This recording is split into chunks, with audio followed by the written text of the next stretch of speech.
So now I've got a question for you. See how clever you are. Are you feeling clever this morning? Yeah. Yes. This half are, this half are not so sure. Okay, right. Okay, so you can see the screen or the TV behind you. I want you to see if you can tell me what these signs mean. They're all Christmas signs. Okay, so what's that a Christmas sign of? Okay. A calendar. A calendar. Is this on? A calendar. A calendar. Do you know what type of calendar it is? Christmas. Christmas, not quite. Advent calendar. An advent calendar, yes, an advent calendar. An advent calendar is a sign that Christmas is coming, isn't it? It's a sort of countdown. We've got a really big advent calendar here. We're going to do the last one of those today in a moment. So that's an advent calendar. What about this one? What's that a sign to show? Okay, yes, maybe. Snow. Snow, yes. Apparently it might snow this afternoon. Probably not here, but snow. Do you feel chilled already? No? Okay. Okay, snows, that's a sign. We know what that sign means. What about this sign? Does anyone know what that sign means? Oh, yes. It means mistletoe. And what does mistletoe meant to say? It's a bit yucky, you have to kiss under it. It's a bit yucky, yes. Actually, did you know that mistletoe comes from Anglo-Saxon words, which literally means dung on a stick. So it's even more yucky than you thought. There you go. Okay, so signs. Now, in the reading we had just now, there's a King Ahaz. Now, King Ahaz wasn't a very good king. He was meant to be one of God's kings ruling in Jerusalem. But he had lots of problems. There were lots of people around him that were trying to make war with him, and he wasn't really sure what to do. And Isaiah, who was one of God's people, came to him and said to him, God wants you to ask for a sign. We talked about signs, didn't we, just now? But he wants you to ask for a sign. And Ahaz says, nah, I don't have a sign from God. I don't really care about God anymore. Ahaz was rejecting God. But Isaiah said, I will give you a sign. And he said this was a sign. So now the sign is actually behind number 4 on our calendar here. So does anyone want to volunteer to do the calendar? Who hasn't? Do you want to come up here? Yeah. Come on quickly. No, you don't want to do it? Okay. Sorry. Okay, no, do you want to come up? Right, so just take the paper off. Nice and easy. Oh, go on, rip it off. Don't be shy. There you go. And what is the sign of? A baby. A baby, brilliant. Okay, take a seat. So Isaiah said, here's a sign for you, Ahaz. There's going to be a baby. There we go. Babies come that quickly. Now, but there's something special about this baby. First of all, this baby is going to be born from a virgin. That means it's not really going to be your baby. Now, you're one of the kings of David, and you're meant to sort of pass on David's lineage to the next one. But you've messed up so badly, Ahaz. You've rejected me so badly, I'm going to start afresh. We're going to have a virgin baby. And this baby is going to have a name, and the name's going to be Emmanuel. Does anyone know what Emmanuel means? We'll find out in another reading. Yep. God. It sort of means God, a bit more than that. Yep. God with us. God with us. Fantastic. So actually, Ahaz, you don't want to trust in God. You're going through tough times, but God is still with us. God will help us eventually. And this baby is a sign of a next generation, because babies grow up, don't they? And they become people, adults, in a few years' time. Ahaz, things are tough now, but God will help your people. God will save them from all the problems that they're facing. And God did in the next generation. Hezekiah became king, and God saved them in his time. So it's a sign. The baby was a sign. And we'll hear a bit more, actually, how it pointed forward to an even bigger sign when there was a virgin that gave birth. And that baby was Jesus. God actually with us to come and help us and save us. And the question for us is, will we be like Ahaz and reject God? Or will we trust God even through tough times? Will we trust that he can be with us, and he can save us, and he can help us? And the way Christmas is about saying that God does come to be with us, and God does come to help us. You can trust him even in the toughest of times. Okay, so we just heard about the shepherds, and we're talking about invitations. So Ahaz had an invitation, but he didn't want to accept the invitation, didn't he? He said no to God. But the shepherds were out doing their job. They're out on the hillside looking after sheep one night when suddenly an angel appears to them and tells them about this amazing king that's going to come, this new king. The king that had been expected, been promised from over 700 years ago when Isaiah was around. And the angel said, look, I can invite you to find out if what I'm saying is really true. It says, this will be a sign to you. You will find a baby wrapped in cloths and lying in a manger. Does anyone know what a manger is? Yes, we haven't had it yet. Yeah. Like a bed. It became like a bed for the baby, but in this case, it wasn't really meant to be a bed to start with. A basket. It was a bit like a basket, but what's the main purpose? A crib. It's a bit like a crib as well, yeah. Okay. A hay bed. A hay bed, close, that's getting closer. Cara? So, you've seen it in photos, and you basically fill it with hay, and you feed it to cattle. Brilliant. So yeah, it's a trough for feeding animals. Yeah?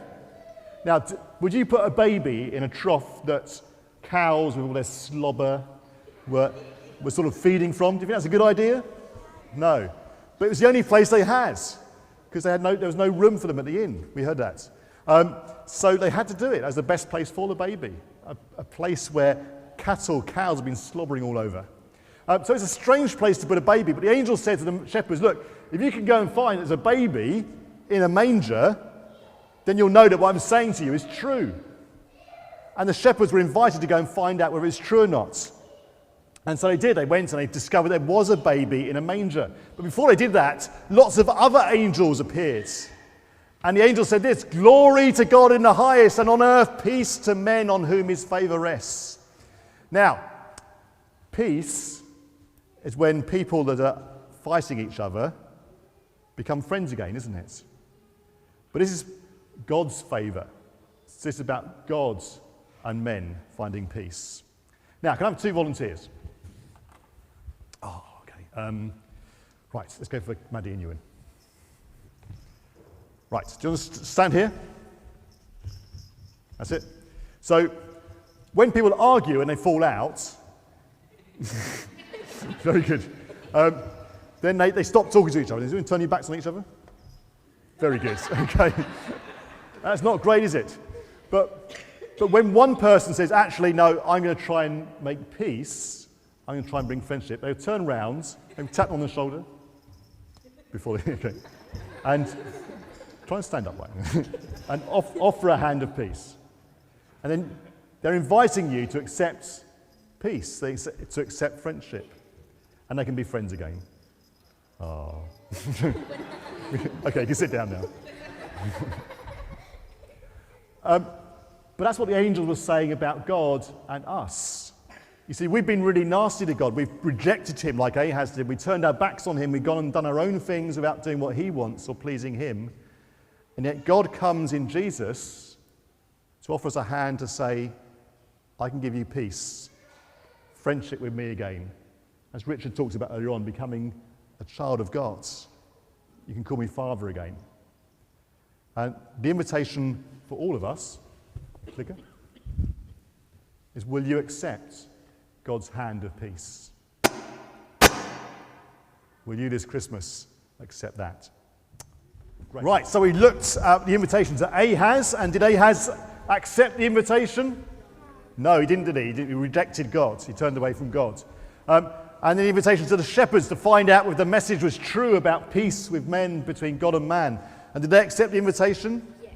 Yes, they went to look to see the sign was true. And then there was the wise men. We talked about kings. We don't know if they're kings or not, but they were obviously quite wealthy, rich. They come from a very long way because they'd seen a sign. They'd seen a sign in the sky. And they saw it as an invitation to come and find the new king of the Jews. And they came, and they looked, and they thought, where would you find a king? So where would you find a king? Castle. In a castle, yes. Right, I'm going to do a little experiment here. So I've got 2 presents.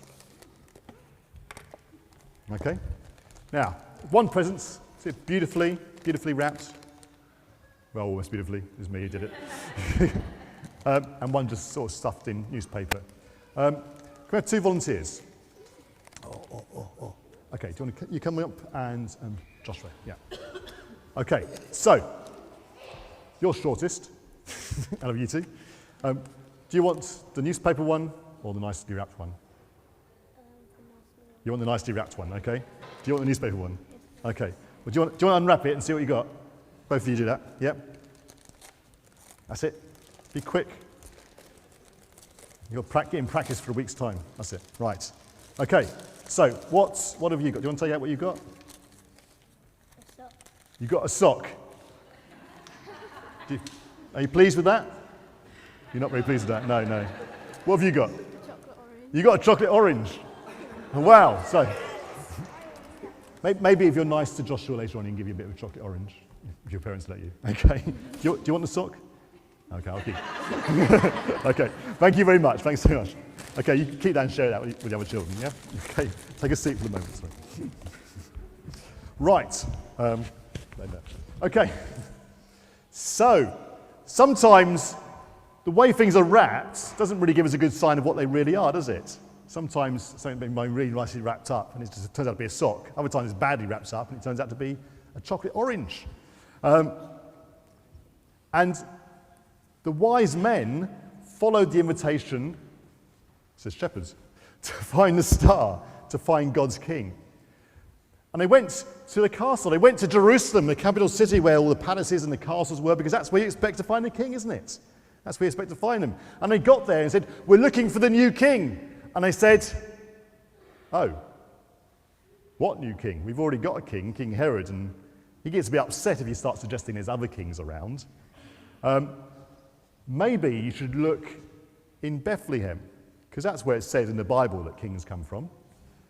So they left the capital city with the castles and the palaces and everything else, and they followed the star, and the star went above a normal house, not a castle. Now this was probably later on from when Jesus was born in a stable and so on. This would have been a year or so later, so he's beginning to be a toddler. And by this time, Mary and Joseph probably were living in a house. But the wise men arrived, and the star showed them they lived in a normal house. There's nothing special about this family. There's nothing special about the present that was wrapped up in newspaper. But actually, the sign, the star that God sent, was showing that here was God's special king. And so although it seemed like a normal, strange, unexpected thing, the wise men worshipped Jesus. They were full of joy. They were really happy. And they gave him these amazing presents of gold, frankincense, and myrrh. And the question for us is, will we accept the invitation to worship the humble king? Not the one that looks amazing and splendid and wonderful, or the things in this life that look amazing and splendid and wonderful. But we go for the things that may look a bit rubbish, but actually inside is real treasure. And that's what Christmas offers us. The baby born into rubbish, but actually the treasure of God coming to make peace with us, coming to rescue us. Will you accept that invitation?